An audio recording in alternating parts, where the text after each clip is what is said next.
स्वयं प्रभा चैनल को आपण स्वागत। मैं डॉक्टर विजयशंकर पाणिग्राही।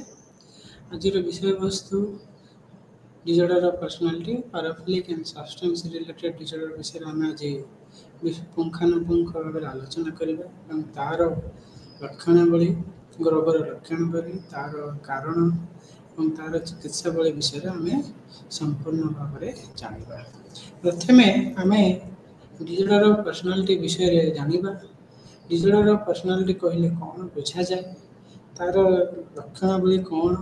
कौन कौन पर्सनालिटी को रहिले कौन कौन चरित्रगत व्यवहारगत समस्या देखा गले तार मानसिक क्षेत्र में तार चिंताधारा क्षेत्र में तार cognitive emotional and social factor पे कौन डिस्टर्बेंसेस देखा गले आघात देखा गले ताको हम डिजॉर्डर ऑफ पर्सनालिटी अंतर्गत हम इंक्लूड कर पारिबा से विषय आज पुंखानुपुंख भाव में आलोचना करवा। प्रथम आम पर्सनालिटी डिजॉर्डर विषय जाना जे पर्सनालिटी कहले कौन बुझा जाए सेटा को आम बुझा। गोटे पर्सनालिटी कहले गोटे व्यक्तिर गोटे हूँ डायनामिक ऑर्गेनाइजेशन। ये कहीं डायनामिक प्रत्येक व्यक्तिर पर्सनालिटीटा गोटे चेंज हुए तार ऑर्गेनाइजेशन तार जो स्ट्रक्चर तार जो बनावटीटा गोटे चेंज हुए डायनामिक नेचर होता है एवं एटा इंडिविजुअल साइकोलॉजिकल एवं फिजिकल सिस्टम को लेकर गढ़ा जाए एवं द्वारा से जो व्यक्ति जनक केमिति प्रत्येक परिवेश को परिस्थिति को एडजस्ट करुच्ची सेटा को ही आम पर्सनालिटी बोली कहूँ। ता सहित आम जब पर्सनालिटी देखा प्रत्येक व्यक्ति पर्सनालिटी प्रत्येक लोकों अंतर बा डिफरेन्स होता है एवं समय काल अनुसार एक्सपीरियंस अनुसार तार पर्सनालिटी गत परिवर्तन देखा जाए। परिस्थिति अनुजाई परिवेश अनुजाई से धीरे धीरे तार पारिपार्श्विक इन्फ्लुएंस पारिपार्श्विक प्रभाव से किसी क्षेत्र में तार व्यवहारगत परिवर्तन देखे जोटा कि साहाय्य करे तार एनवायरनमेंट सहित एडजस्ट कर से आम जब पर्सनालिटी डिजॉर्डर कहले अर्थ आम बुझा जे जो पर्सनालिटी डिजॉर्डर जो थे कि व्यक्तिर निज प्रति इम्पेयरमेंट थी तार किसी व्याघात हो तार व्यवहार चरित्र जो तार व्यक्तिगत जीवन में तार व्यवहारगत समस्या देखा पारस्परिक संपर्क व्याघात सृष्टि हम एवं एटा बहुत दिन धरी रही एवं एटा नॉर्मली जो सोसाइटी रोचे जो व्यक्ति विशेष मानक गहन रोचे जो समाज रोचे से समाज ठू तार एक्सपेक्टेशन ठू कल्चरल जो रोचे कल्चर जो रोचे आमर संस्कृति रही संस्कृतिर नियम कानून समाज नियम कानून ताठ बहुत आमर अंतर देखा जाए तार व्यवहार और लोक मैंने सहज ग्रहण कर जदि यही प्रकार लक्षण बयान थी पर्सनालिटी डिजॉर्डर अंतर्गत इनक्लूड कर सहित पर्सनालिटी डिजॉर्डर जो मानकर मुख्यतः जो समस्या गुड़िक चारिटा आमर दिगरे देखा जाए गोटे हूँ कग्निशन तार कग्निशन चिंताधारागत समस्या देखा तार चिंताधारा संपूर्ण भाव में नकारात्मक एवं लोक मान तुलन तार चिंताधारा संपूर्ण रूपे नकारात्मक द्वारा लोक मैंने बहुत एफेक्टेड होते सहित एफेक्टिविटी जो एरियाटा रही से भी तार बहुत व्याघात सृष्टि हम तार दैनंदिन जीवन जो संपर्क इंटरपर्सनल रिलेशनशिप हो भाई भाई सहित भाई भौणी सहित स्वामी स्त्री सहित बंधु बंधु सहित जो संपर्क आम इंटरपर्सनल फंक्शनिंग कहूँ तार डिफरेन्सटा देखा सहित से निजर कंट्रोल जो इम्पल्स कंट्रोल व्याघात सृष्टि यही प्रकार जब चारिटा एरिया तार मेजर जो सिम्पटम्स गुड़ाक लक्षण बड़ा देखा नॉर्मली आम देखिए प्रत्येक डिजॉर्डर जब कह तो डिप्रेशन हो एंजाइटी हो अदर आम जिते भी साइकेट्रिक डिजॉर्डर रही हाफ ऑफ साइकेट्रिक डिजॉर्डर प्रायतः मुख्यतः भाव में पर्सनालिटी डिस्टर्बेंसेस देखा जाए किसी मात्रा पर्सनालिटी डिजॉर्डर थाए बोली नूतन माने गवेषणा क्षेत्र में विभिन्न रिसर्चर माने गवेषक माने तार उल्लेख कर सहित नॉर्मली यार प्रिवेलेंस जनरल पॉपुलेशन जो पर्सनालिटी डिसऑर्डर मात्राटा माने हमर समाज रे लोक मान कोन रे 10 रु 20% देखा जाए ता सहित आम नॉर्मली डीएसएम ताको कौन कहते हैं डायग्नोस्टिक स्टैटिस्टिकल मैनुअल से यहाँ पर्सनालिटी डिसऑर्डर को तीन टा भाग में विभक्त करछि गोटे क्लस्टर ए आ गोटे क्लस्टर बी आ गोटे क्लस्टर सी एबे आमे डिफरेंट क्लस्टर विषय आमे जानिबा जो जोंथरे कि आमे प्रत्येक डिसऑर्डर को तार चरित्र तार लक्षण अनुसार आमे ताको विभक्त करियछु प्रथमे जिबा क्लस्टर ए डिसऑर्डर विषय जानिबा क्लस्टर ए डिसऑर्डर कौन है क्लस्टर ए टा होची कैरेक्टराइज्ड जोटा हेची तार लक्षण बड़ी गुडा मुख्यतः ओड एंड इसेंट्रिक हेते तार व्यवहार बहुत तार बहुत मात्रा रे व्याघात सृष्टि हेते अन्य टू बहुत डिफरेंस था विभिन्न था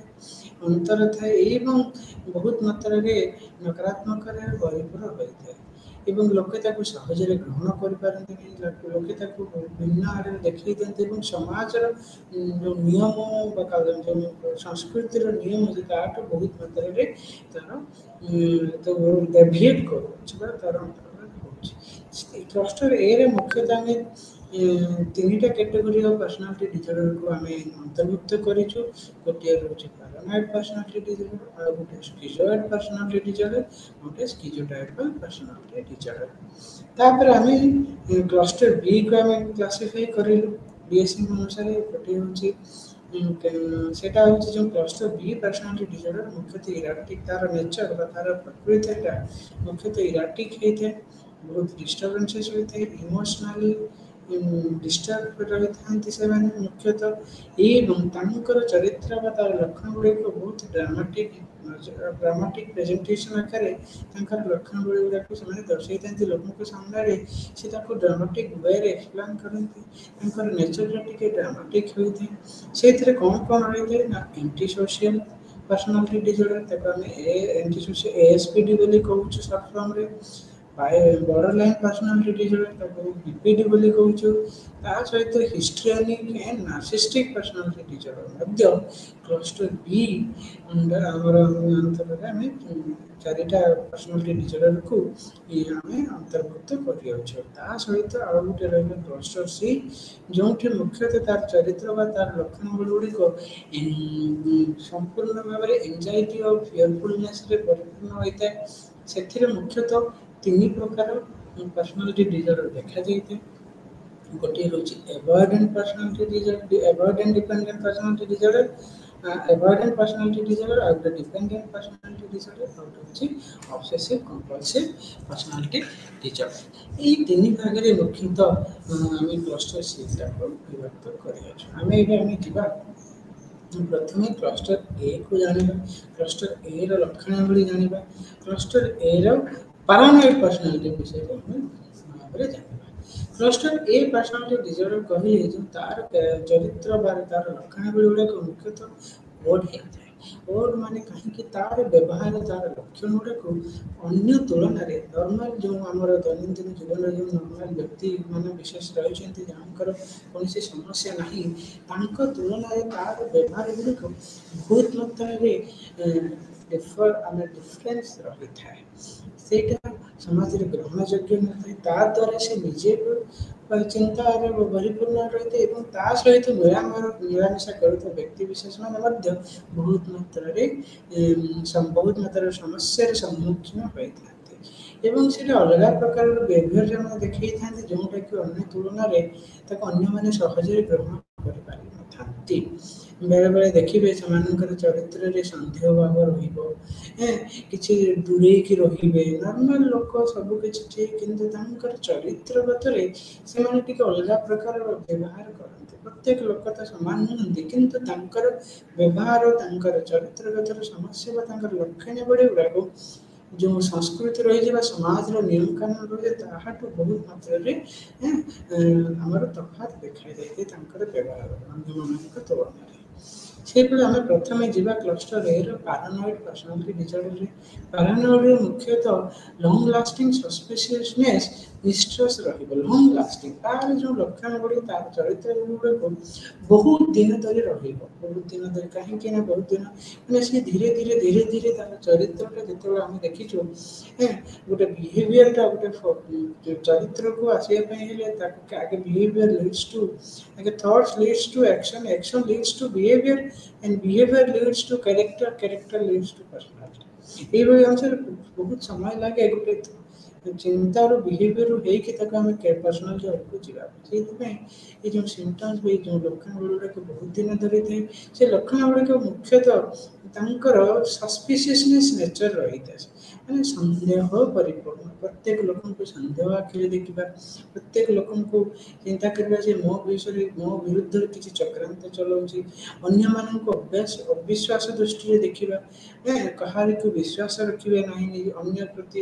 ଅବିଶ୍ୱାସ ଦୃଷ୍ଟିରେ ସଦାବେଳେ ଦେଖିବା, ଏବଂ ତା ଦ୍ୱାରା ସେମାନଙ୍କର ଦୈନନ୍ଦିନ ଜୀବନରେ ବହୁତ ମାତ୍ରାରେ କ୍ଷତି ବା ସମସ୍ୟାର ସମ୍ମୁଖୀନ ହୋଇଥାନ୍ତି। ସେମାନେ ରେସ୍ପନ୍ସିବିଲିଟି ନିଅନ୍ତି ନାହିଁ, ସଦାବେଳେ ମନା କରିବେ,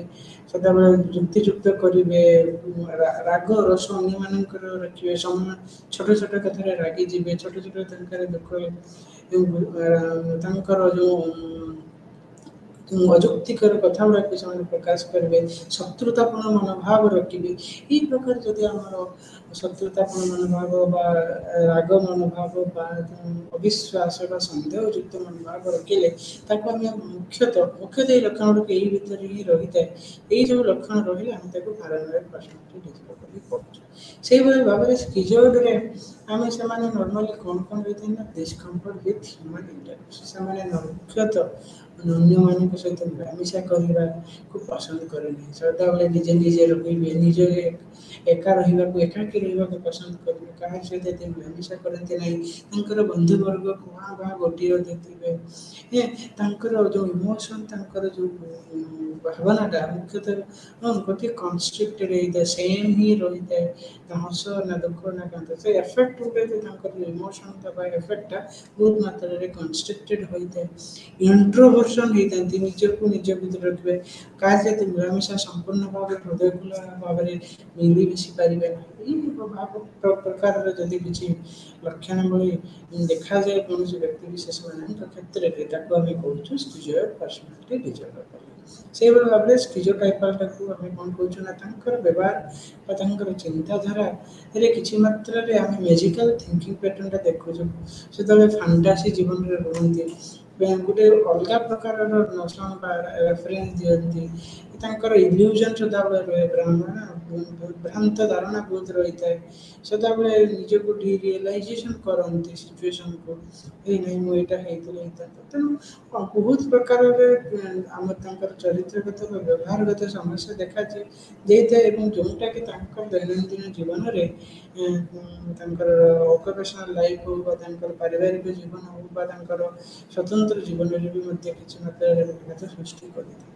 ଏହି ପ୍ରକାର ରହିଲେ ଆମେ ସ୍କିଜୋଟାଇପାଲ ପର୍ସନାଲିଟି ଡିସଅର୍ଡର ବୋଲି କହିବା। ଏବେ ଆମେ ସମ୍ପୂର୍ଣ୍ଣ ଭାବେ କ୍ଲଷ୍ଟର ବି ପର୍ସନାଲିଟିକୁ 4 ଭାଗରେ ବିଭକ୍ତ କରାଯାଇଛି। ଗୋଟିଏ ମୁଖ୍ୟତଃ ସେଇ ତାଙ୍କର କ୍ଲଷ୍ଟର ବି ପର୍ସନାଲିଟି ଡିସଅର୍ଡରଟା ତାର ଡ୍ରାମାଟିକ୍ ନେଚର ହେଇଥାଏ, ଇମ୍ପଲସିଭ୍ ନେଚର ଏବଂ ଇରାଟିକ୍ ଫିଚର୍ସରେ ରହିଥାଏ। ମୁଖ୍ୟତଃ ତାଙ୍କର ଯେଉଁ ବ୍ୟବହାର ବା ଲକ୍ଷଣାବଳୀ ଗୁଡ଼ାକୁ ଏଇ ନେଚରରେ ବିଭକ୍ତ ହୋଇଥାଏ। ସେଥିରୁ ଆମେ ପ୍ରଥମେ ଜାଣିବା ଯେ ପ୍ରଥମ କ୍ୟାଟେଗୋରୀ ହେଲା ଆଣ୍ଟି ସୋସିଆଲ ପର୍ସନାଲିଟି ଡିସଅର୍ଡର ବା ASPD ବୋଲି ଆମେ କହୁଛୁ। ସେଥିରେ ଦେଖିବେ ତାଙ୍କର ବ୍ୟବହାର ଗୁଡ଼ାକ ମୁଖ୍ୟତଃ ଆଣ୍ଟି ସୋସିଆଲ ପର୍ସନାଲିଟି ଡିସଅର୍ଡର ମୁଖ୍ୟତଃ ସେମାନଙ୍କର ବ୍ୟବହାର ଲକ୍ଷଣାବଳୀ ତାଙ୍କର ଯେଉଁ ସମାଜର ନିୟମ ବା ତାଙ୍କର ବ୍ୟକ୍ତିବିଶେଷର ନିୟମ ବା ପାରିବାରିକ ନିୟମ ବିରୁଦ୍ଧରେ ସେମାନେ ଯାଆନ୍ତି। ସେମାନେ କେବେ ବି ସମାଜରେ ଯେଉଁ ନିୟମ ଚଳି ଆସୁଛି ବା ସେମାନଙ୍କୁ ମାନନ୍ତି ନାହିଁ। ଲୋକଙ୍କ ଉପରେ ଶତ୍ରୁତା ଆଚରଣ ଭାବନା କରିବା, ଲୋକଙ୍କ ଜିନିଷକୁ ଭଙ୍ଗାରୁଜା କରିବା, ସମାଜର ନିୟମକୁ ନ ମାନିବା ବା ସଂସ୍କୃତି ଯେଉଁ ରହିଛି ତାଙ୍କର ପରିବାରର ସଂସ୍କୃତି ବା ସମାଜର ସଂସ୍କୃତି ତାକୁ ଅବମାନନ କରିବେ। ଏହି ପ୍ରକାର ଯେଉଁ ଲକ୍ଷଣ ଦେଖାଗଲେ ତାକୁ ଆମେ ଆଣ୍ଟିସୋସିଆଲ ପର୍ସନାଲିଟି ଡିସଅର୍ଡରରେ ଆମେ ଅନ୍ତର୍ଭୁକ୍ତ କରୁଅଛୁ। ସେଇଭଳି ଭାବରେ ଆମେ ବର୍ଡର ଲାଇନ୍ ପର୍ସନାଲିଟି ବିଷୟରେ ବୁଝିବା। ବର୍ଡର ଲାଇନ୍ ପର୍ସନାଲିଟି କହିଲେ ଆମେ ବୁଝୁଛୁ ସେମାନେ ମୁଖ୍ୟତଃ ଦୁଇଟା ବର୍ଡର ଭିତରେ ରୁହନ୍ତି, ଗୋଟେ ହେଉଛି ନ୍ୟୁରୋସିସ୍ ଆଉ ସାଇକୋସିସ୍। ନ୍ୟୁରୋସିସ୍ ଯଦି କୌଣସି ତାଙ୍କର ଲକ୍ଷଣ ବା ତାଙ୍କର ଚରିତ୍ର ମାନେ ଯଦି ଆମର ନ୍ୟୁରୋସିସ୍ ବା ସାଇକୋସିସ୍ ଭିତରେ ରହୁଛି ତାକୁ ସେ ବର୍ଡରଲାଇନ୍ ବୋଲି କହୁଛୁ। ସେମାନଙ୍କର ଯେଉଁ ଭାବନାଟା ମାନେ ଅତ୍ୟଧିକ ଭାବରେ ଅନଷ୍ଟେବଲ୍ ହେଇଥାଏ, ଅସନ୍ତୁଳିତ ହୋଇଥାଏ। ତାଙ୍କର ଭାବନା, ତାଙ୍କର ଚିନ୍ତାଧାରା, ତାଙ୍କର ବ୍ୟବହାର ଏସବୁ ଅସନ୍ତୁଳିତ ହୋଇଥାଏ। ତାଦ୍ୱାରା ସେମାନେ ବହୁତ ସମସ୍ୟାର ସମ୍ମୁଖୀନ ହୁଅନ୍ତି। ତାଙ୍କର ବ୍ୟକ୍ତିଗତ ପାରିବାରିକ ଦୈନନ୍ଦିନ ଜୀବନଶୈଳୀ ଉପରେ ତାର ପ୍ରଭାବଟା ଅଧିକ ମାତ୍ରାରେ ରହିଥାଏ। ସେମାନେ ନିଜର ଇମେଜକୁ ନିଜର ଇମେଜ ଏବଂ ତାଙ୍କର ରିଲେସନସିପ୍ ୱିଥ୍ ଅଦର୍ସରେ ବହୁତ ଡିଷ୍ଟର୍ବାନ୍ସ ହୋଇଥାଏ। ଇମୋସନାଲି ବହୁତ ଅନଷ୍ଟେବଲ୍ ହୋଇଥାନ୍ତି। କିଛି କିଛି କ୍ଷେତ୍ରରେ ସେମାନଙ୍କର ସୁଇସାଇଡାଲ ଟେଣ୍ଡେନ୍ସି ବି ଦେଖାଯାଇଥାଏ। ସେଲ୍ଫ ଇଞ୍ଜୁରି ବିହେଭିଅର ବି ରହିଥାଏ ତାଙ୍କ ଭିତରେ। ତେଣୁ ଏ ପ୍ରକାର ଚରିତ୍ର, ଏହି ପ୍ରକାର ଲକ୍ଷଣ ଭଳି ରହି ଆମେ ତାକୁ ବର୍ଡରଲାଇନ୍ ପର୍ସନାଲିଟି ଡିସଅର୍ଡର ଅନ୍ତର୍ଭୁକ୍ତ କରୁଅଛୁ। ସେହିଭଳି ଭାବରେ ଆମେ ତୃତୀୟକୁ ପର୍ସନାଲିଟି ଡିସଅର୍ଡର ବିଷୟରେ ଜାଣିବା, ଯେଉଁଟାକି ହିଷ୍ଟ୍ରୋନିକ୍ ପର୍ସନାଲିଟି, ଯେଉଁଥିରେ ତାଙ୍କର ବ୍ୟବହାରଗତ ଲକ୍ଷଣ ଗୁଡ଼ାକୁ ମୁଖ୍ୟତଃ ସେମାନେ ଗୋଟେ ଡ୍ରାମାଟିକ୍ ନେଚରରେ କହିଥାନ୍ତି, କଲରଫୁଲ୍ ହିସାବରେ କହିଥାନ୍ତି, ନିଜକୁ ଗୋଟେ ଏକ୍ଜାଗରେଟେଡ୍ ହିସାବରେ ପ୍ରେଜେଣ୍ଟ କରନ୍ତି, ଅନ୍ୟମାନଙ୍କ ତୁଳନାରେ ଦେଖେଇ ହୁଅନ୍ତି ନା ଗୋଟେ ଏକ୍ସଟ୍ରାଭର୍ଟେଡ୍ ପର୍ସନ୍ସ। ଆଉ କେତେବେଳେ ତାଙ୍କର ବ୍ୟବହାର ସେମାନେ ମୁଖ୍ୟତଃ ଲଙ୍ଗ୍ ଲାଷ୍ଟିଂ ରିଲେସନସିପ୍କୁ ମେଣ୍ଟେନ୍ କରିବା ବା ତାଙ୍କର ସେମାନେ ଯେଉଁ ରିଲେସନସିପ୍ ରହୁଛନ୍ତି ଅନ୍ୟମାନଙ୍କ ସହିତ ବା ବନ୍ଧୁବର୍ଗ, ଫ୍ୟାମିଲି ହଉ ବା ପରିବାର ସହିତ ହଉ, ସେମାନଙ୍କର ଯେଉଁ ରିଲେସନସିପ୍ଟା ବହୁତ ଲଙ୍ଗ୍ ଲାଷ୍ଟିଂ ହୋଇନଥାଏ ବା ବହୁତ ଡିପ୍ ହୋଇନଥାଏ, ଗୋଟେ ସୁପରଫିସିଆଲି ଥାଏ,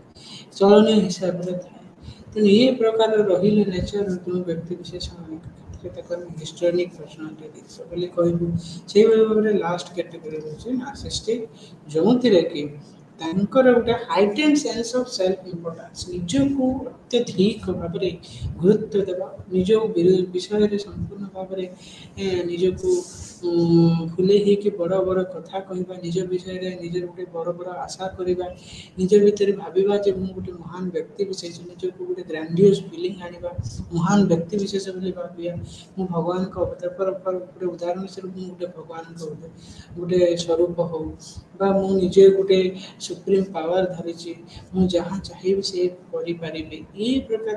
ଯେଉଁ ଗୋଟେ ଗ୍ରାଣ୍ଡିୟସ୍ ଆଇଡ଼ିଆସ୍ ଥାଏ, ମୋ ପାଖରେ ଅମାପ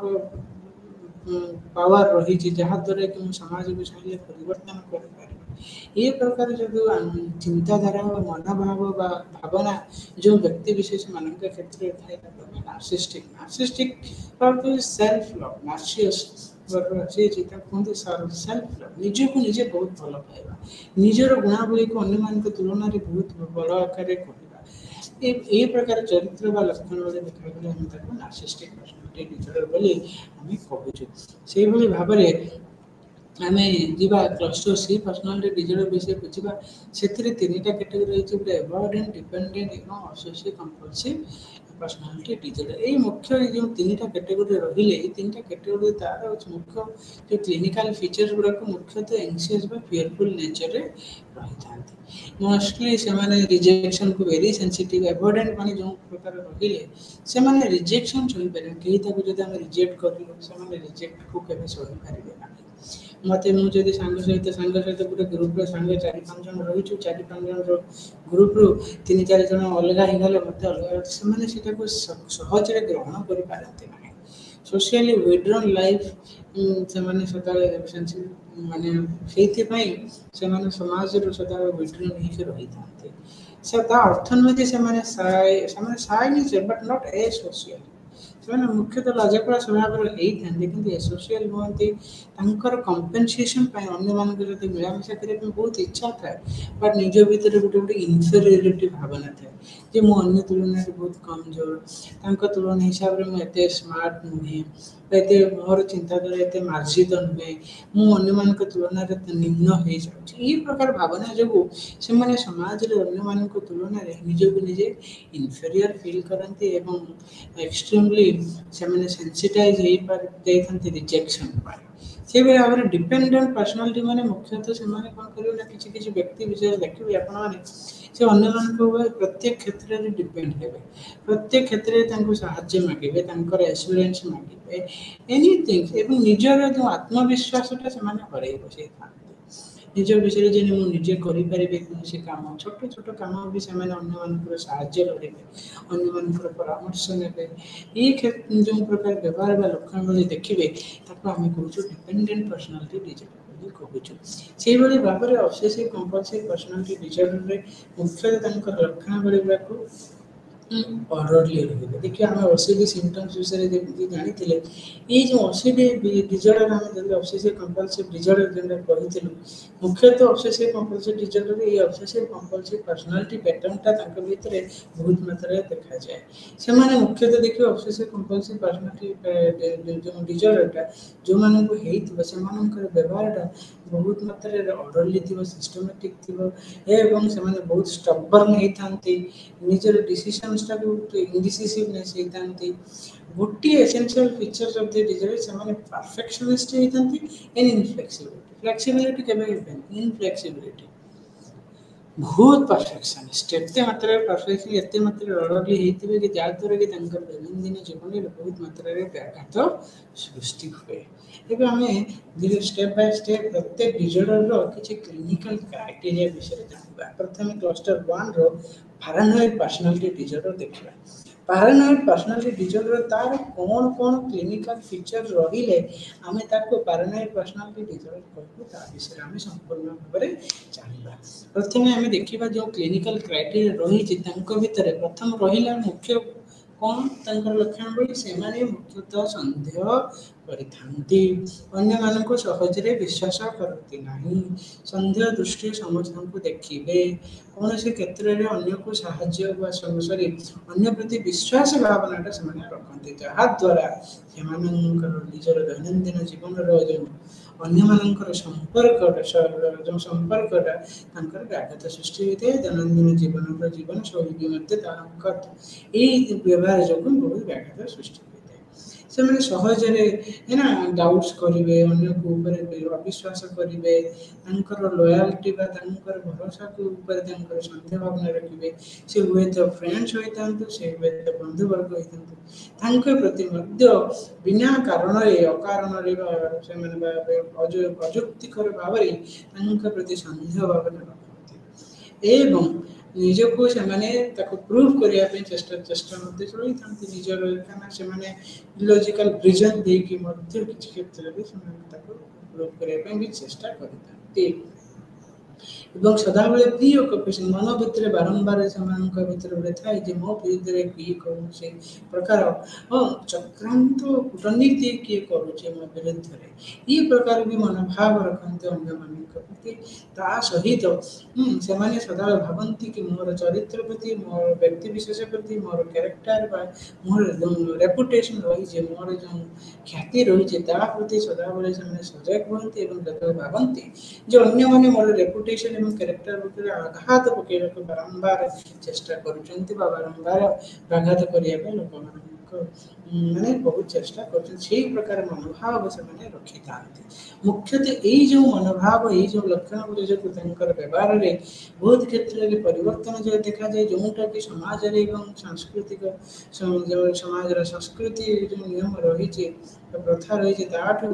ବହୁତ ଡିଫରେନ୍ସ ରହିଥାଏ ତାକୁ ସହଜରେ ଲୋକ ଗ୍ରହଣ କରିପାରନ୍ତିନି ସେମାନଙ୍କର ଲକ୍ଷଣ ଗୁଡ଼ିକରୁ ହଷ୍ଟାଇଲ୍ ରହିଥାନ୍ତି ଶତ୍ରୁତା ମନୋଭାବ ରଖିଥାନ୍ତି ଯେ ଅଯୁକ୍ତିକର କଥା ରହିଥାନ୍ତି ବହୁତ ଜଲ୍ଦି ରାଗିଯାଆନ୍ତି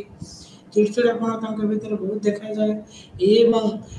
ବହୁତ ଜେଲସ୍ କିଛି କିଛି କ୍ଷେତ୍ରରେ ଦେଖିବେ ସ୍ୱାମୀ ସ୍ତ୍ରୀ ଯେଉଁ ଭିତରେ ଯେଉଁ ରହିଛି ସ୍ତ୍ରୀଟା ମୁଖ୍ୟତଃ ବା ସ୍ୱାମୀ ସ୍ତ୍ରୀ ପ୍ରତି ବା ସ୍ତ୍ରୀ ସ୍ୱାମୀ ପ୍ରତି ଯେଉଁ ପ୍ରକାର ଜେଲସ୍ ନେଚର ରୁହନ୍ତି କି କାଳେ ମୋ ସ୍ୱାମୀ ଏଇଟା ଅନ୍ୟ ପଡ଼ିପଡ଼ୁଛି ଅଯଥାରେ ଅଯୁକ୍ତିକର ଭାବରେ ତାଙ୍କୁ ସନ୍ଦେହ କରିବେ ଏହି ପ୍ରକାର ଯେଉଁ ଲକ୍ଷଣ ଗୁଡ଼ିକ କିଛି ମାତ୍ରାରେ ଯଦି ତାଙ୍କର ଦୈନନ୍ଦିନ ଜୀବନରେ ଏଫେକ୍ଟ କରାଏ ତାହେଲେ ହୁଏତ ସେସବୁ ପାରାନଏଡ୍ ପର୍ସନାଲିଟି ଡିସଅର୍ଡର କ୍ୟାଟେଗୋରିରେ ଆସିପାରନ୍ତି ନାହିଁ ଏସବୁ ବିଶେଷଜ୍ଞମାନେ ତାଙ୍କର ନୂତନ ରିସର୍ଚ୍ଚ ମାଧ୍ୟମରେ ମଧ୍ୟ ଜଣାଇଛନ୍ତି ତା ସହିତ अरे आम सेकेंड डिजर्व स्किजॉइड पर्सनालिटी डिजर्डर ता विषय आम पुंखानुपुंखानु भाव आलोचना करवा। स्किजॉइड पर्सनालिटी डिजर्डर कहले आम नाम देखिए से देखा मुख्य कैरेक्टर कि डिटाचमेंट सोशल डिटाचमेंट मुख्य सिम्पटम्स लक्षण भितर से समाज दूर रही समाज कनेक्टिविटी हो कौन कार्यक्रम हो शुभ कर्म हो कौन प्रकार बार तिथि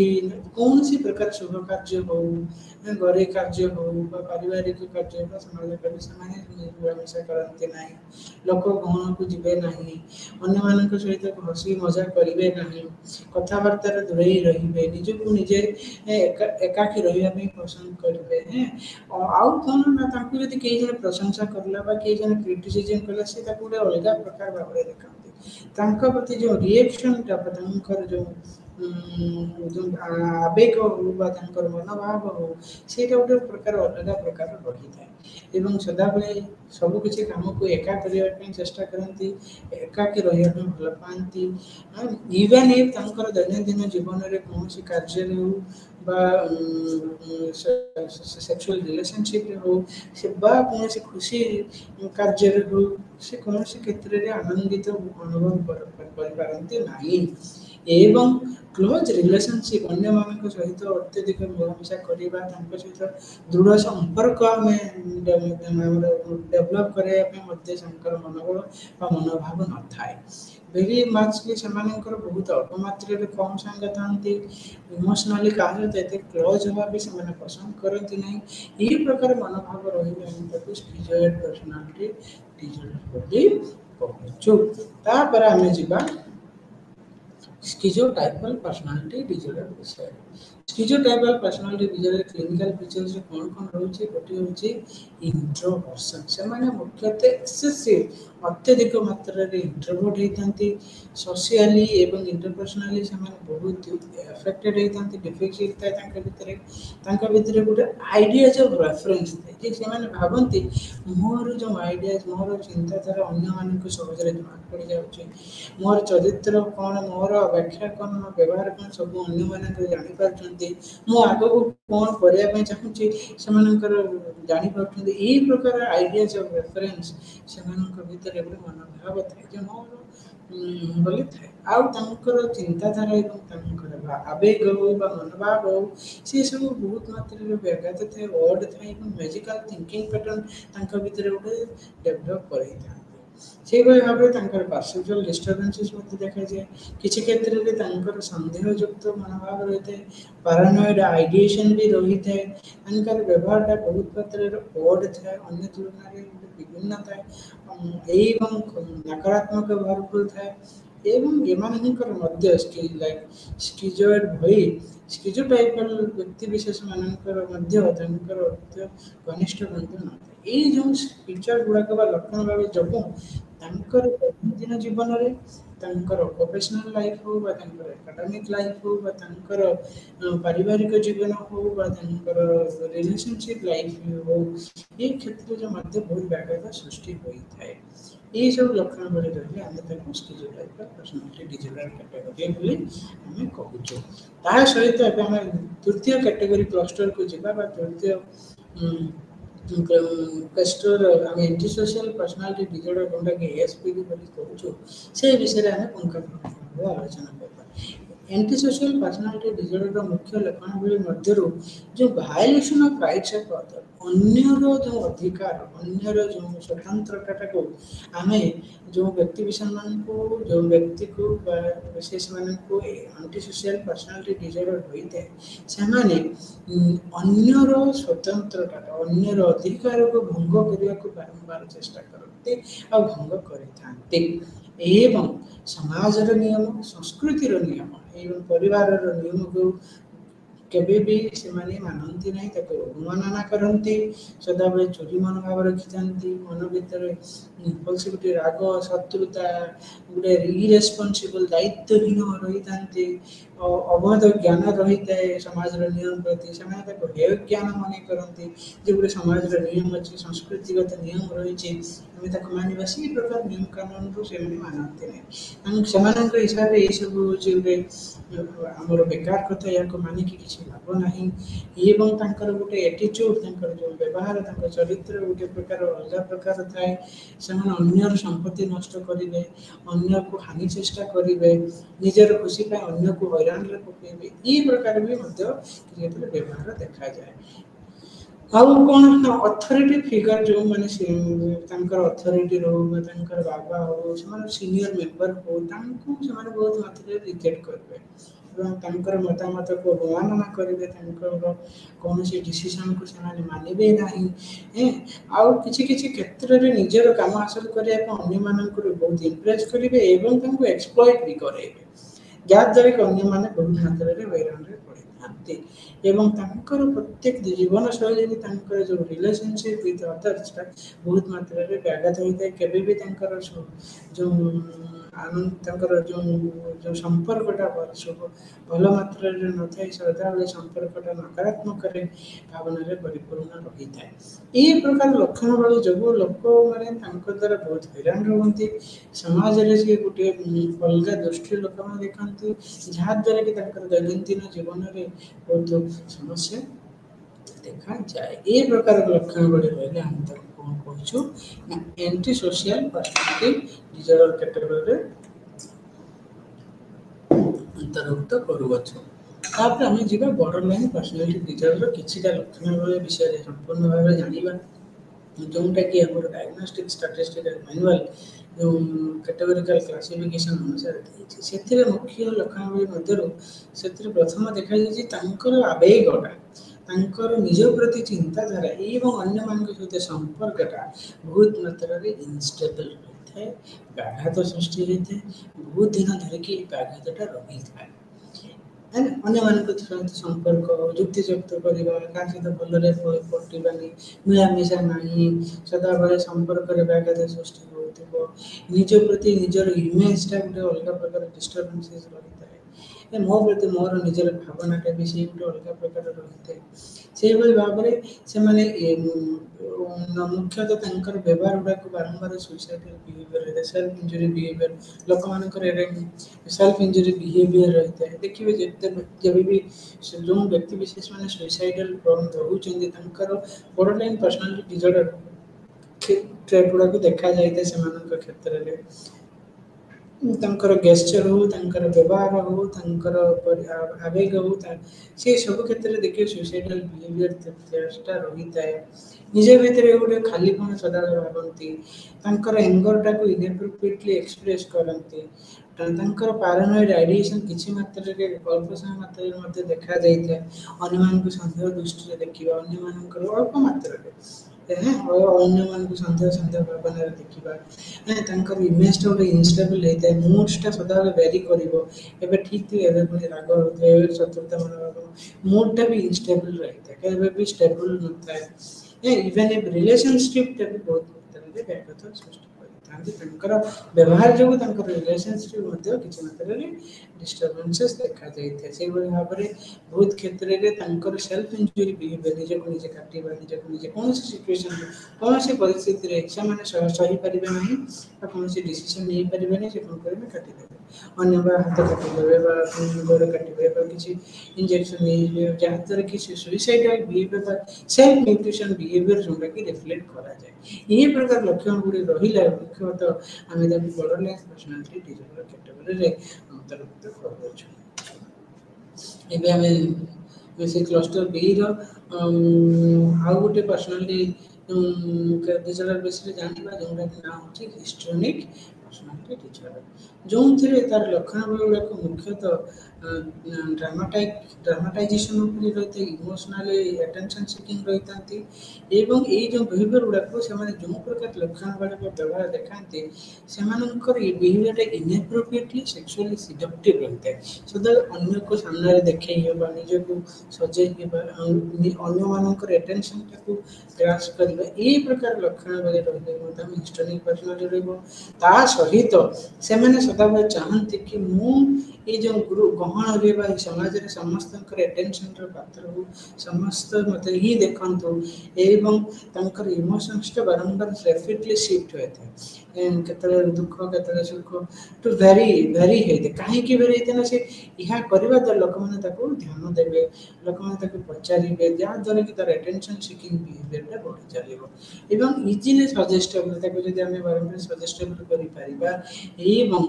वेरी मच इंप्रेशन स्पीच लेकिन डिटेल्स तांकर स्पीच रे इंप्रेशन स्टेटमेंट केबे भी सदा बेले अन्य को अटेंशन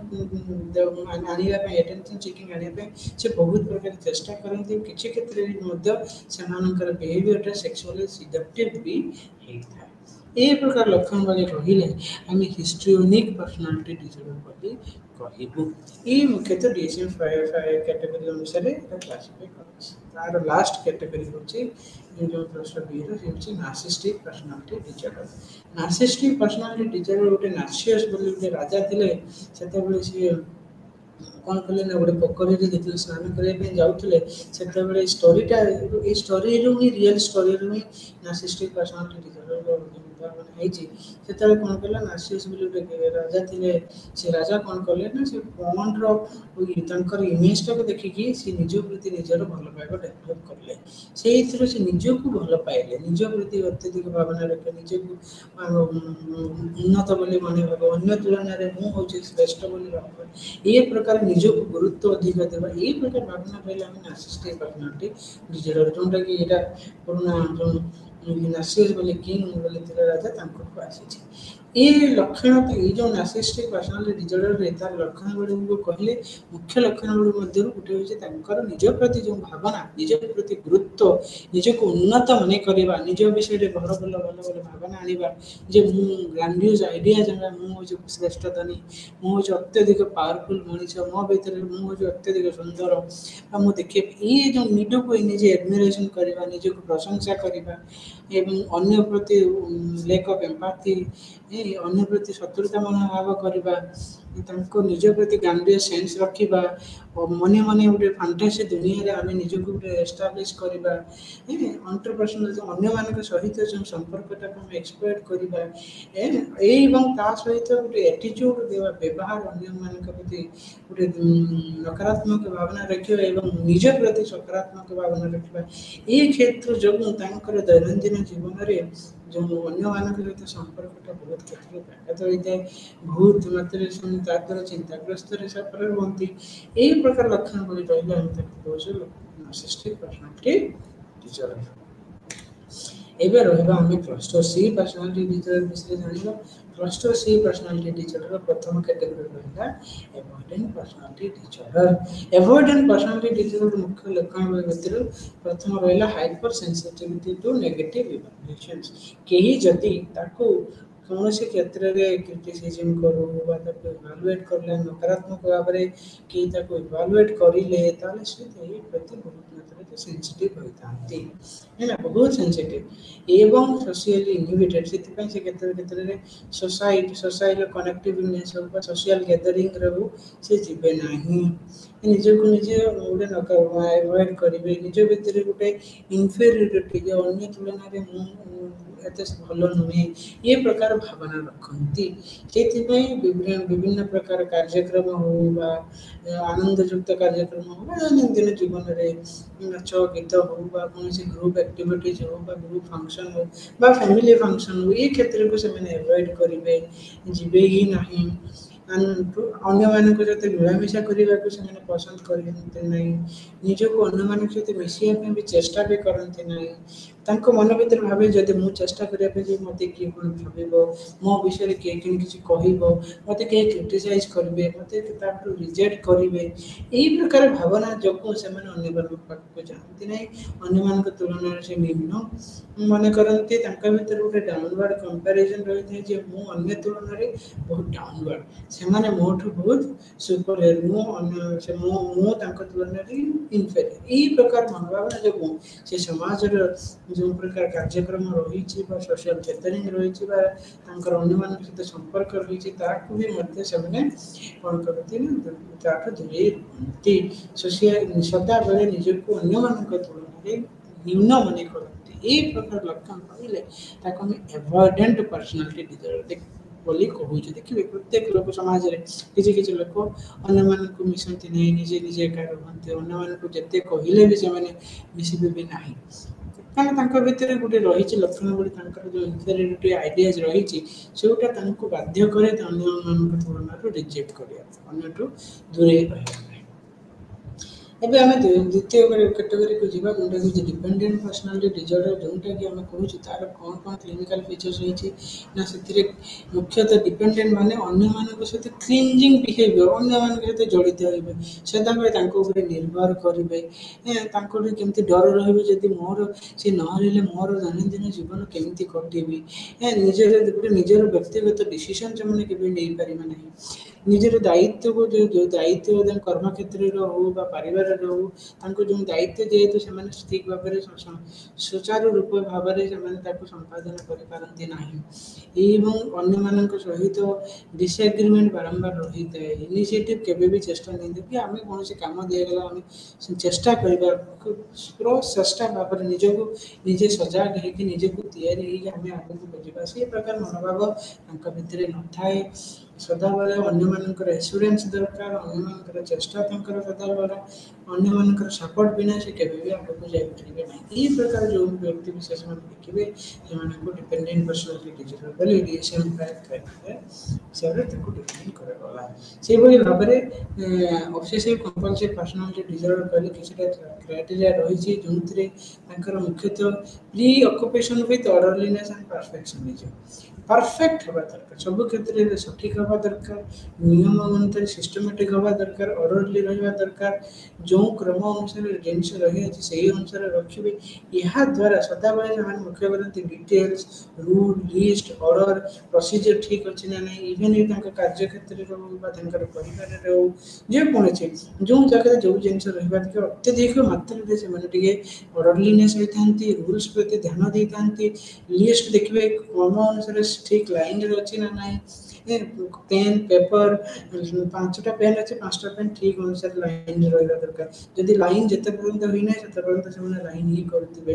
ଅର୍ଡର ଦେଖିବେ ଠିକ୍ ସାଇଜ୍ ହୋଇଛି ନା ନାହିଁ, ଏ ପ୍ରତ୍ୟେକ ଜିନିଷକୁ ଗୋଟେ ସିଷ୍ଟମେଟିକାଲି ତାକୁ ଦେଖନ୍ତି, ପରଫେକ୍ଟ କରିବା ପାଇଁ ଚେଷ୍ଟା କରନ୍ତି। ତାଦ୍ୱାରା କ'ଣ କଲେ ଯେଉଁ କାର୍ଯ୍ୟଟାକୁ ତାଙ୍କୁ ଦିଆହେଇଥାଏ ସେହି କାର୍ଯ୍ୟକୁ ଭଲ ଭାବରେ ଅର୍ଡରଲି ପରଫେକ୍ସନିଷ୍ଟ ଭାବରେ କରିବା ପାଇଁ ହେଲେ ସେମାନେ ତାକୁ ବହୁତ ସମୟ ନିଅନ୍ତି, ଯାହାଦ୍ୱାରା କି ତାଙ୍କର ଦୈନନ୍ଦିନ ଜୀବନରେ ବହୁତ ବ୍ୟାଘାତ ସୃଷ୍ଟି ହୁଏ। ପାରିବାରିକ କ୍ଷେତ୍ରରେ, ରିଲେସନସିପ୍ କ୍ଷେତ୍ରରେ ମଧ୍ୟ ସମସ୍ୟା ଦେଖାଯାଏ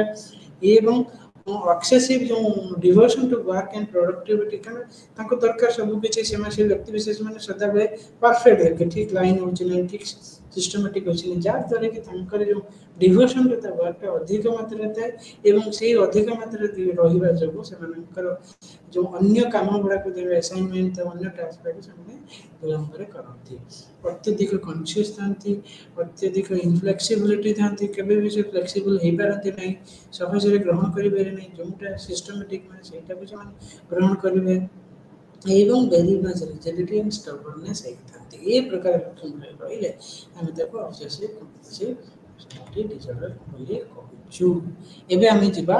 ଏଇ ଯେଉଁ ଚରିତ୍ର ବା ଏଇ ଯେଉଁ ବିଭିନ୍ନ ପ୍ରକାର କ୍ଲଷ୍ଟର A, କ୍ଲଷ୍ଟର B ଏବଂ କ୍ଲଷ୍ଟର C ପର୍ସନାଲିଟି ଡିଜର୍ଡର ଆମେ ବୁଝିଲୁ, ତାର ବିଭିନ୍ନ ପ୍ରକାର କଜେସ୍ ଜାଣିବା, କାହିଁକି କାରଣ ବହି ବିଷୟରେ ଆମେ ଦେଖିବା। ପ୍ରଥମ ଆମେ ବାୟୋଲୋଜିକାଲ ରିସ୍କ ଫ୍ୟାକ୍ଟର ବିଷୟରେ ଯିବା। ବାୟୋଲୋଜିକାଲ ରିସ୍କ ଫ୍ୟାକ୍ଟର କହିଲେ ଆମେ ମୁଖ୍ୟତଃ ଦେଖୁଛୁ ଜେନେଟିକ୍ ଫ୍ୟାକ୍ଟର। ଜେନେଟିକ୍ ଫ୍ୟାକ୍ଟର ଦେଖାଯାଇଛି କିଛି କ୍ଷେତ୍ରରେ ଯେଉଁ ଆମର odd and eccentric personality disorder ରହିଛି, ଯେଉଁ ଯେଉଁ ଲକ୍ଷଣ ଗୁଡ଼ାକ ରହିଛି ସେଇଟାର ପ୍ରଭାବ କିଛି ରିସର୍ଚ୍ଚର ମାନେ ଜଣାଇଲେ ଯେ 0.29 to 0.38% ଲୋକମାନେ ଜେନେଟିକ୍ ଯେଉଁ odd and eccentric personality disorder ରହୁଛି ସେଇମାନଙ୍କର ଯେଉଁ ତାଙ୍କୁ ଦେଖାଯାଇଛି genetic is one of the most reason for them. ସେଇଭଳି ଭାବରେ ଟ୍ୱିନ୍ ଷ୍ଟଡିଜ୍ ମଧ୍ୟ କହିଲେ କି ଜେନେଟିକ୍ ଇନଫ୍ଲୁଏନ୍ସ ରହିଛି odd and eccentric personality disorder develop କରିବାରେ। କିଛିଟା monozygotic twins are more prone to odd and eccentric personality disorder. ଯଦି ଗୋଟିଏ ଛୁଆକୁ ହେଇଛି ଯେଉଁମାନଙ୍କର ମୋନୋଜାଇଗୋଟିକ୍ ଟ୍ୱିନ୍, ଗୋଟିଏ ଟ୍ୱିନ୍ସକୁ ଯଦି ହେଇଛି ତାର ଅନ୍ୟ ଜଣଙ୍କୁ ବି ମଧ୍ୟ ସେହି ପ୍ରକାର ବ୍ୟବହାର ଦେଖାଯାଉଛି। ଯାହା ଦ୍ୱାରା ଆମକୁ ଜଣାପଡ଼ିଲା ଯେ ଜେନେଟିକ୍ ଗୋଟିଏ କାରଣ ରହୁଛି ଯାହାଦ୍ୱାରା କି ତାର ପ୍ରଭାବଟା ପର୍ସନାଲିଟି ଡିଜର୍ଡର ମଧ୍ୟ ଦେଖାଉଛି। ମାନେ ମନୋଜୈଗଟିକ ଟୁଇନ୍ସ ମାନେ ଯେଉଁ ଜିନିଷକୁ ସେମାନେ ସେୟାର କରନ୍ତି ସେୟାର ଯଦି ଜଣେ ଗୋଟେ ଜିନ୍ ତା ଅନ୍ୟ ଜଣଙ୍କ ମଧ୍ୟ ସେଇ ଜିନ୍ ଯଦି ଜିନ୍ ଗୋଟିଏ ଲୋକଙ୍କୁ ସେଇ ଅଡ୍ ଆଣ୍ଡ ଇସେଣ୍ଟ୍ରିକ୍ ପର୍ସନାଲିଟି ଯୋଉ ଅନ୍ୟମାନଙ୍କୁ ମଧ୍ୟ ହେଉଛି ତା ଅର୍ଥ ଜେନେଟିକ୍ ଇନଫ୍ଲୁଏନ୍ସଟା ରହିଛି ବୋଲି ସେଟା ଜଣାପଡ଼ିଲା ରିସର୍ଚ୍ଚ ମାଧ୍ୟମରେ ବିଭିନ୍ନ ଗବେଷକଙ୍କ ଦ୍ୱାରା। ସେଇଭଳି ଭାବରେ କିଛିଟା ଜେନେଟିକ୍ ପ୍ରିଡିସ୍ପୋଜିସନ୍ ଫ୍ୟାମିଲି ହିଷ୍ଟ୍ରି ଯଦି କାହାର ସ୍କିଜୋଫ୍ରେନିଆ ଥିବ ଯଦି କୌଣସି ବ୍ୟକ୍ତି ବିଶେଷ ବା କୌଣସି ପରିବାରରେ ଫ୍ୟାମିଲି ହିଷ୍ଟ୍ରି ରହିଥିବ ସ୍କିଜୋଫ୍ରେନିଆର ତାହା ହୁଏ ତାହେଲେ ତାଙ୍କର ବି ମଧ୍ୟ କିଛିଟା ପର୍ସନାଲିଟି ଡିଜର୍ଡର ହେବାର ଚାନ୍ସେସଟା ଅଧିକ ଥାଏ ତାଙ୍କର ଯେଉଁ ପରପିଢ଼ିମାନଙ୍କୁ ତାଙ୍କର ପରିବାରର ଅନ୍ୟମାନଙ୍କୁ ସେଇଭଳି ଭାବରେ ଯେଉଁ ବର୍ଡର ଲାଇନ୍ ପର୍ସନାଲିଟି ଡିଜର୍ଡର ରହିଛି ଇମ୍ପଲସିଭିଟି ଗୋଟେ କାରଣ ସେଇଟା କ'ଣ ପାଇଁ ଦେଖାଯାଉଛି ଯେଉଁ ଇମ୍ପଲସିଭିଟି କାହିଁ ବର୍ଡର ଲାଇନ୍ ମାନଙ୍କର ବହୁତ ଇମ୍ପଲସିଭ୍ ହେଇଯାନ୍ତି ଅତ୍ୟଧିକ ମାତ୍ରାରେ ରାଗିଯିବେ ଅତ୍ୟଧିକ ମାତ୍ରାରେ ଶତ୍ରୁତା ମନୋଭାବ ରିଏକ୍ଟିଭ୍ ହେଇଯାଆନ୍ତି କିଛି କ୍ଷେତ୍ରରେ ଡିସିସନ୍ ନେଇପାରନ୍ତି ଡିସିସନ୍ ଏଇ ଯେଉଁ ବ୍ୟବହାର ଦେଖାଯାଏ ଏଇଟା କାହିଁକି ହେଇଯାଏ ନା ଗୋଟେ ବ୍ରେନ୍ର ଗୋଟେ ଅର୍ବିଟୋ ଫ୍ରଣ୍ଟାଲ କର୍ଟେକ୍ସ ଫ୍ରଣ୍ଟାଲ ଲବ୍ ଏରିଆର ଗୋଟେ ଅର୍ବିଟୋ ଫ୍ରଣ୍ଟାଲ କର୍ଟେକ୍ସ ଏରିଆ ଅଛି ଯେଉଁଥିରେ କି କିଛିଟା କ୍ଷେତ୍ରରେ ଡିସଫଙ୍କସନ୍ ଦେଖାଗଲେ ଡିସରେଗୁଲେସନ୍ ହେଲେ ଅର୍ବିଟୋ ଫ୍ରଣ୍ଟାଲ କର୍ଟେକ୍ସ ଏରିଆରେ ତାର ପ୍ରଭାବଟା ପର୍ସନାଲିଟି ଉପରେ ଏଫେକ୍ଟ କରେ ଏବଂ ସେଇଥିପାଇଁ ଡିଫରେଣ୍ଟ ରିସର୍ଚ୍ଚ ମାନେ କହିଲେ ଯଦି ଆମର ଅର୍ବିଟୋ ଫ୍ରଣ୍ଟାଲ କର୍ଟେକ୍ସ ଏରିଆରେ କିଛିଟା ଡିସଫଙ୍କସନ୍ ଦେଖାଯାଏ ତାହା ଡାଇରେକ୍ଟଲି ଇନଫ୍ଲୁଏନ୍ସ କରେ କାହାକୁ ନା ବର୍ଡର ଲାଇନ୍ ପର୍ସନାଲିଟି ଡେଭଲପ୍ କରିବାରେ ସେଟା ଇନଫ୍ଲୁଏନ୍ସ କରେ ସେଇଭଳି ଭାବରେ ଯେଉଁ ଲୋକମାନଙ୍କର ଏଫେକ୍ଟିଭ ଇନଷ୍ଟେବିଲିଟି ରହୁଛି କିଛି କିଛି ପର୍ସନାଲିଟି ଡିଜର୍ଡର ଏଇଟା କାହିଁକି ଦେଖାଯାଉଛି ନା ସେମାନଙ୍କର ଅନ୍ୟ କ'ଣ କାରଣ ନା ତାଙ୍କର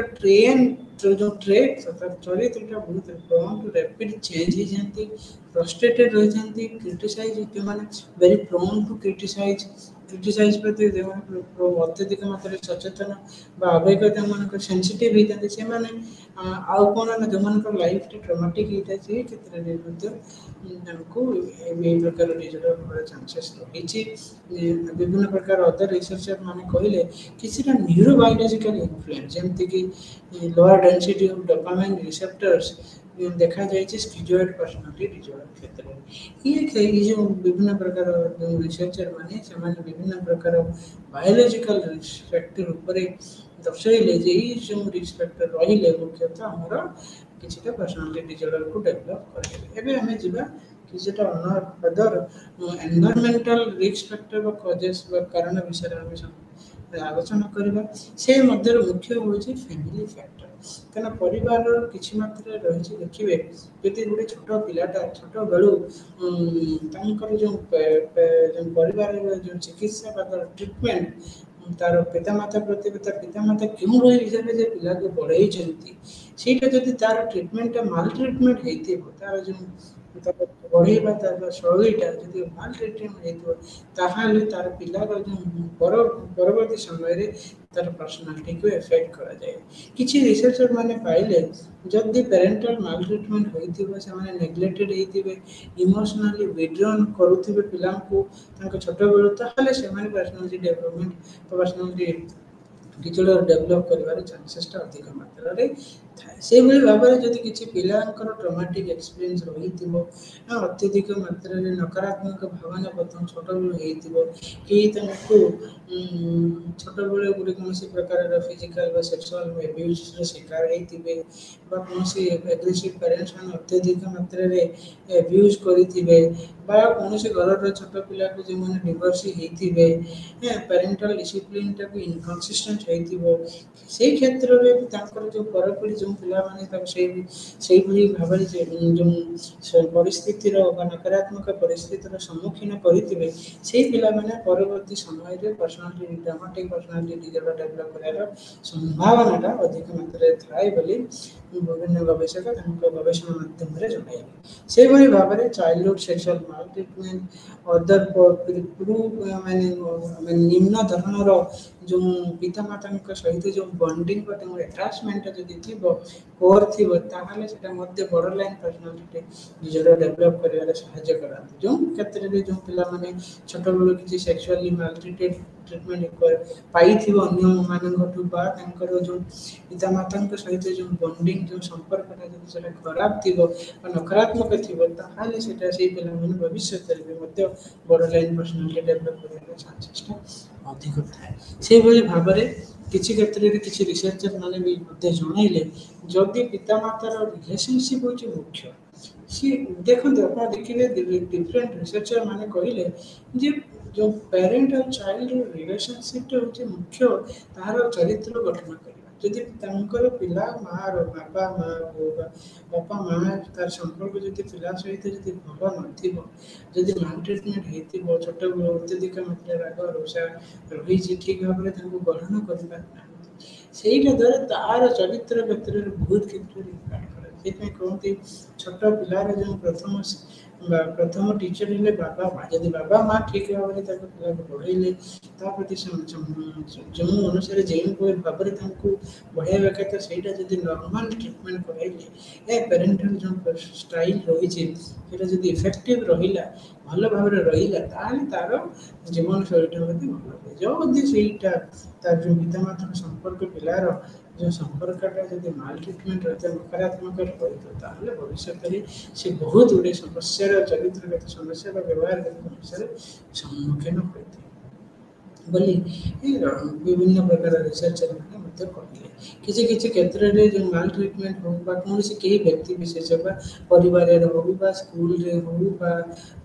ପରିସ୍ଥିତିରେ ହଉ ବା କୌଣସି କ୍ଷେତ୍ରରେ ହଉ ଯଦି ସେମାନେ କିଛି ଟ୍ରମାଟିକ୍ ଏକ୍ସପିରିଏନ୍ସ ଯେମିତି ଛୋଟବେଳୁ ଗୋଟେ ଯେମିତି ନ୍ୟାଚୁରାଲ ଡିଜାଷ୍ଟର ହେଲା ନ୍ୟାଚୁରାଲ ଡିଜାଷ୍ଟର ଯୋଗୁଁ ତାର ଘରରେ ସବୁ ଲୋକ ମରିଗଲେ ସେ ନିଜେ ତାକୁ ଅନୁଭବ କରିଲା ଅନୁଭବ କରି ତାକୁ ଏକ୍ସପିରିଏନ୍ସ କରିଲା ଯାହାଦ୍ୱାରା କି ସେ ପର ମଧ୍ୟରେ ମଧ୍ୟ ସନ୍ଦେହ ଭାବନା ରଖିବ ବା କେହି ଜଣେ ତାକୁ ତା ପରିବାରରେ ଆସିକି ତାକୁ ତାର ସମସ୍ତ ଲୋକଙ୍କୁ ମାରି ଦେଇଗଲେ ସେ ତାକୁ ଦେଖିଛି ସେ ଦେଖିବା ଦ୍ୱାରା ସେ ମନୋଭାବରେ ତାର ଗୋଟେ ଟ୍ରମାଟିକ୍ ଏକ୍ସପିରିଏନ୍ସ କରେ ପରପରିରେ ସେ ସମସ୍ତଙ୍କୁ ସନ୍ଦେହ ଦୃଷ୍ଟିରେ ଅନୁଭବ କରେ କି ମୋତେ ମଧ୍ୟ ମାରିବା ପାଇଁ ଚେଷ୍ଟା କରିବେ ମୋ ଅନ୍ୟମାନଙ୍କୁ ସନ୍ଦେହ ଆକାର ଦେଖିବ ଅନ୍ୟମାନଙ୍କୁ ସହଜରେ ବିଶ୍ୱାସ କରିବନି ଏ ପ୍ରକାର ଯେଉଁ ଚରିତ୍ର ସେ ଡେଭଲପ୍ କରିବ ପରବର୍ତ୍ତୀ ସମୟରେ ତାକୁ ତାର କେବଳ କାରଣ ରହୁଛି ଯେ ସେ ପୂର୍ବରୁ ଏହି ପ୍ରକାର ଯେଉଁ ସନ୍ଦେହ ମାନେ ମନୋଭାବଟା ସେ କିଛିଟା ମାଲ ଟ୍ରିଟମେଣ୍ଟ ଏକ୍ସପିରିଏନ୍ସ କରିଛି କିଛିଟା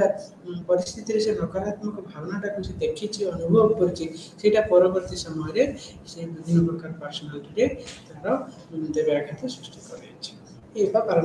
ପର୍ସନାଲିଟି ଡିଜର୍ଡର ଡେଭଲପ୍ କରିବାରେ ସହାୟତା କରିଛି ଏଇପାଇଁ ବିଭିନ୍ନ ପ୍ରକାର ରିସର୍ଚର ମାନେ ତାଙ୍କର ବିଭିନ୍ନ ରିସର୍ଚ୍ଚ ମାଧ୍ୟମରେ ଜଣାଇଲେ ଏବେ ଆମେ ଯିବା ଚିକିତ୍ସା ଉପରେ ଚିକିତ୍ସା କହିଲେ ଆମେ ପ୍ରଥମେ ଦେଖିବା ଗୋଟେ ହେଉଛି ଫାର୍ମାକୋଲୋଜିକାଲ ଟ୍ରିଟମେଣ୍ଟ ଆଉ ହେଉଛି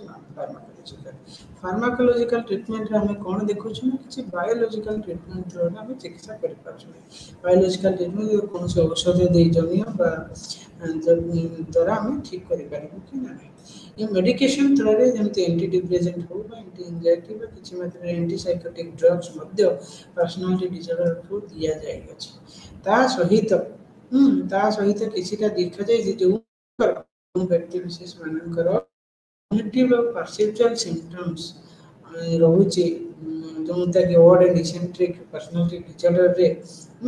ଅଡ୍ ଆଣ୍ଡ ଇସେଣ୍ଟ୍ରିକ୍ ଯେଉଁ କ୍ଲଷ୍ଟର ଏରେ ରହୁଛି ଯେଉଁମାନଙ୍କର କ୍ଲଷ୍ଟର ଏ ପର୍ସନାଲିଟି ଡିସଅର୍ଡରରେ ଯେଉଁମାନଙ୍କର କଗ୍ନିଟିଭ୍ ଆଣ୍ଡ ପରସେପ୍ଚୁଆଲ ଡିଷ୍ଟର୍ବାନ୍ସେସ୍ ଥିବ ସେଇମାନଙ୍କୁ ଏଣ୍ଟିସାଇକୋଟିକ୍ ଡ୍ରଗ୍ସ ଲାଇକ୍ पेरिफेनाजाइन ट्रिफ्लोपेराजाइन और हेलोपेराडाइल थ्रोरे ମଧ୍ୟ এই ଯେଉଁ ପ୍ରକାର ମେଡିସିନ ଥ୍ରୋରେ ମଧ୍ୟ ଚିକିତ୍ସା କରାଯାଇ ତାଙ୍କୁ ଠିକ୍ କରାଯାଇପାରେ ବୋଲି ବିଭିନ୍ନ ରିସର୍ଚ୍ଚର ଜଣାଇଛନ୍ତି ଏହାର ଚିକିତ୍ସା ମଧ୍ୟ ସମ୍ଭବ ବୋଲି କହିଛନ୍ତି ତା ସହିତ ଯେଉଁ ଡ୍ରାମାଟିକ୍ ପର୍ସନାଲିଟି ଡିସଅର୍ଡର ବ୍ୟକ୍ତି ବିଶେଷମାନଙ୍କର ଏଫେକ୍ଟିଭ୍ ସିମ୍ପଟମ୍ସ ଆବେଗଜନିତ ଲକ୍ଷଣ ଥିବ ସେମାନଙ୍କୁ ମଧ୍ୟ କିଛିଟା ଏସେସରି ଥ୍ରୋରେ ଚିକିତ୍ସା କରାଯାଇପାରିବ ଯେମିତିକି ଏସେସରି ଅର୍ଥ ସିଲେକ୍ଟିଭ୍ ସେରୋଟୋନିନ୍ ରିପଟେକ୍ ଇନହିବିଟର୍ସ ସେଥିରେ କ'ଣ କ'ଣ ରହିଛି ନା ଫ୍ଲୋକ୍ସାଟାଇନ୍ ବା ମୁଡ୍ ଷ୍ଟେବିଲାଇଜର ଯେମିତି ଟପିରାମାଇଡ୍ ଲମୋଟ୍ରିଜାଇଡ୍ ଏଇସବୁ ମେଡିସିନ ଥ୍ରୋରେ ବି ମଧ୍ୟ କିଛି କ୍ଷେତ୍ରରେ ଚିକିତ୍ସା କରାଯାଇପାରିବ ବୋଲି ବିଭିନ୍ନ ଚିକିତ୍ସକମାନେ ବା ଗବେଷକମାନେ ମଧ୍ୟ ଦର୍ଶାଇଛନ୍ତି ସେହିଭଳି ଭାବରେ ଯେଉଁ ବ୍ୟକ୍ତି ବିଶେଷମାନଙ୍କର ଡ୍ରାମାଟିକ୍ ପର୍ସନାଲିଟି ଡିସଅର୍ଡର ଯେଉଁ ତାର ସିମ୍ପଟମ୍ ଲକ୍ଷଣ ଗୁଡ଼ିକୁ ଇମ୍ପଲସିଭ୍ ବା ଏଗ୍ରେସିଭ୍ ନେଚର ରହିଥିବ ତାକୁ ମଧ୍ୟ ଆମେ ଚିକିତ୍ସା କରାଯାଇପାରିବା କାହା ଥ୍ରୋରେ सिलेक्टिव सेरोटोनिन न्यूटेक एसेसरीन और मूड स्टेबलाइजर ये दीटा थ्रो रे मध्ये हम एग्रेसिव प्रॉब्लम को डील करि परिबा सिमिलरली इफेक्टिव सिम्पटम्स की मध्ये किछि मात्रा रे हम डील करि परिबा बोली विभिन्न चिकित्सक माने कहले एटा रहला हम बायोलॉजिकल तो जो बायोलॉजिकल ट्रीटमेंट हमर सफिशिएंट काहे कि प्रत्येक मानसिक क्षेत्र रे देखिबे हमर बायोलॉजिकल ट्रीटमेंट सहित साइकोलॉजिकल ट्रीटमेंट बा नॉन फार्माकोलॉजिकल ट्रीटमेंट भी रही आवश्यक जो कि आमर साइकोसोशियल इंटरवेंशन आवश्यकता रही तेणु आम ए साइकोसोशियल इंटरवेंशन विषय साइकोलॉजिकल ट्रीटमेंट मुख्यतः साइकोलॉजिकल ट्रीटमेंट विषय आम जा पूर्व आम जाना जे जो व्यक्ति विशेष मानकर पर्सनालीटी डिसऑर्डर रोचे केमी सहज से ग्रहण करते ना मुख्यतः से भावती ये गोटे समस्या नुह बोली प्रथम आम बुझेबा जो समस्या नहीं आस जो जो समस्या कौन द्वारा जो तार कॉन्सिक्वेंसेस कौन पड़े तांकर व्यवहार जो समस्या जो तार मानसिक समस्या जो आवेग व चरित्र समस्या जो तांकर कौन कौन कॉन्सिक्वेंसेस रही सेटा आगे आम सचेतन करवा प्रॉपरली भाव में बुझेबा एवं चिकित्सा नेले तार प्रभाव कौन से विषय बुझे प्रॉपर आम गोटे साइको एजुकेशन देवा परिवार को से जो व्यक्ति जो रोगी को जो व्यक्ति को पर्सनाली टीचर जहाद्वारा कि भितर गोटे निजक परिवर्तन करने चेष्टा आसवा दरकार मनोभाव में चेष्टा जानवे मोर कौन प्रकार समस्या होपर नेक्स्ट परपट आम विभिन्न प्रकार साइकोलॉजिकल इंटरवेंशन साइकोसोशियल इंटरवेंशन दे पारे पारिवारिक क्षेत्र में फैमिली इंटरवेंशन कर जो फैमिली माने भी जो जो व्यक्ति विशेष को पर्सनालीटी से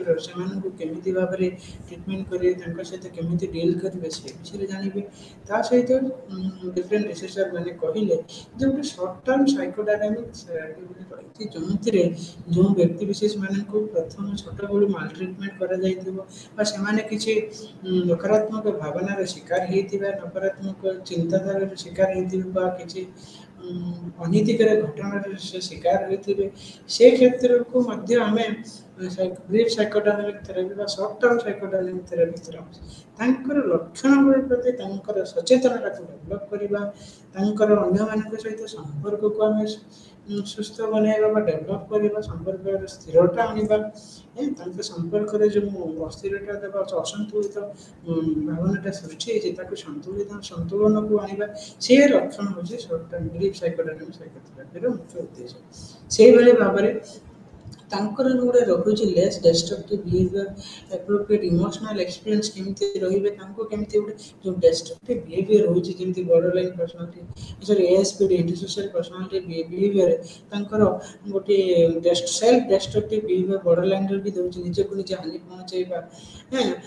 से प्रकार बिहेवियर को केमती कमी पारे ये मध्ये short term brief psychodynamic therapy through रे मध्ये हमें से भाव में द्वितीय थेराप्यूटिक टेक्निक मुख्य उद्देश्य रहा जोटा कि आम कह सीबीटी कॉग्निटिव बिहेवियर थेरेपी सी कहला कि आम तो आम मुख्यतः चिंताधारा देखा चिंताधारा लोक केमी कारण गोटे चिंतारू ही मनीष से एक्शन परिवहन करे चिंतारू से व्यवहार को जाए व्यवहार तार चरित्र परिवर्तन करे चरित्र तार गोटे पर्सनालीटी हो जाए ये प्रकार जो आम प्रथम तार जो चिंताधारा को परिवर्तन करवा तार चिंताधारा जो नकारात्मक भावना रही तार चिंताधारा जो जो संपूर्ण भाव में सन्देह मनोभाव रोचे अजुक्तिकर कथबार्ता रोचे आम परिवर्तन करने सहित कि सोशल स्किल ट्रेनिंग दवा एसएसटी कहूँ जो से तार इमोशन को कंट्रोल कर हाउ टू से नो टू अदर्स केमती अन्य मान को ना कहते हाँ कह ये सब जो जाना अन्य मान को मिलामिशा करवा अन्य मान सहित चलवा मिलमिशि रहा ये केमी संभव है सोशल स्किल ट्रेनिंग माध्यम जो थेरापिस्ट मैंने काउंसलर मैंने बुझे पारे से भाव में रिलैक्सेशन ट्रेनिंग थ्रो जो किसी क्षेत्र में मानसिक अस्थिरता को आम परिवर्तन आनीपर बोली रिसर्चर मैंने रिसर्च गवेषक विभिन्न गवेषक मैंने गवेषणा द्वारा से जन ସେଇଭଳି ଭାବରେ ଗୋଟେ ମେଜର ସିଗ୍ନିଫିକାଣ୍ଟ ଥେରାପି ରହିଛି ହେଉଛି ଡାଇଲେକ୍ଟ୍ରିକାଲ ବିହେଭିୟର ଥେରାପି। ଏଇଟା ବର୍ଡରଲାଇନ୍ ପର୍ସନାଲିଟି ଡିଜର୍ଡର ପାଇଁ ଗୋଟେ ଅମୃତଧର ବୋଲି ବିଭିନ୍ନ ରିସର୍ଚର ମାନେ କହିଛନ୍ତି। ସେମାନେ କହିଲେ ଯେଉଁ borderline personality disorder suicidal tendency ରହୁଛି ବା ଆତ୍ମହତ୍ୟା କରିବା ବା ସେଲ୍ଫ ଇଞ୍ଜୁରି କରିବା ବ୍ୟବହାର ରହୁଛି ତାକୁ ମଧ୍ୟ ଆମେ ଦୂର କରିପାରିବା ଡାଇଲେକ୍ଟ୍ରିକାଲ ବିହେଭିୟର ଥେରାପି ଥ୍ରୋରେ। ଏଇଟା ଇଣ୍ଟରପର୍ସନାଲ ଇଫେକ୍ଟିଭନେସ୍ ସ୍କିଲ୍କୁ ଡେଭଲପ୍ କରିପାରିବ, ଇମୋସନକୁ ରେଗୁଲେଟ୍ ଭଲ ଭାବରେ କରିପାରିବ। ତାର ଯେଉଁ ଟଲରେନ୍ସ ଟୁ ସ୍କିଲ୍, ଯେଉଁ ଅନ୍ୟମାନଙ୍କୁ ମାନସିକ ଯେଉଁ ଚିନ୍ତାଟାକୁ ସହିପାରିବା ବା ସେଇଟାକୁ ମଧ୍ୟ କିଛି ମାତ୍ରାରେ ଆମେ ସମ୍ପୂର୍ଣ୍ଣ ଭାବେ କଣ୍ଟ୍ରୋଲ କରିପାରିବା ବୋଲି ବିଭିନ୍ନ ଗବେଷକମାନେ ତାଙ୍କ ଗବେଷଣା ଥ୍ରୋରେ କହିଲେ। ତେଣୁ ଏଇ ଯେଉଁ ତିନିଟା ଜିନିଷ ରହିଲା ସର୍ଟ ଟର୍ମ ବ୍ରେକ୍ ସାଇକୋଥେରାପି ହଉ, କଗ୍ନିଟିଭ୍ ବିହେଭିୟର ଥେରାପି ଏବଂ ଡାଇଲେକ୍ଟ୍ରିକାଲ ବିହେଭିୟର ଥେରାପି ଥ୍ରୋରେ ଆମେ ବହୁତ କ୍ଷେତ୍ରରେ ତାଙ୍କର ବ୍ୟବହାରଗତ, ତାଙ୍କର ଲକ୍ଷଣଗତ, ତାଙ୍କ ଚରିତ୍ରଗତ କ୍ଷେତ୍ରରେ ବି ମଧ୍ୟ ଆମେ ପରିବର୍ତ୍ତନ ଆଣିପାରିବା ବୋଲି ବିଭିନ୍ନ ରିସର୍ଚ୍ଚର ମାନେ କହିଲେ। ତେଣୁ ପ୍ରଥମେ ତାଙ୍କ ଭିତରେ ଆମେ ଚେଷ୍ଟା କରିବା ଚିକିତ୍ସା ସାଇକୋସୋସିଆଲ ଇଣ୍ଟରଭେନସନ୍ ଥ୍ରୋରେ ଯେ ତାଙ୍କର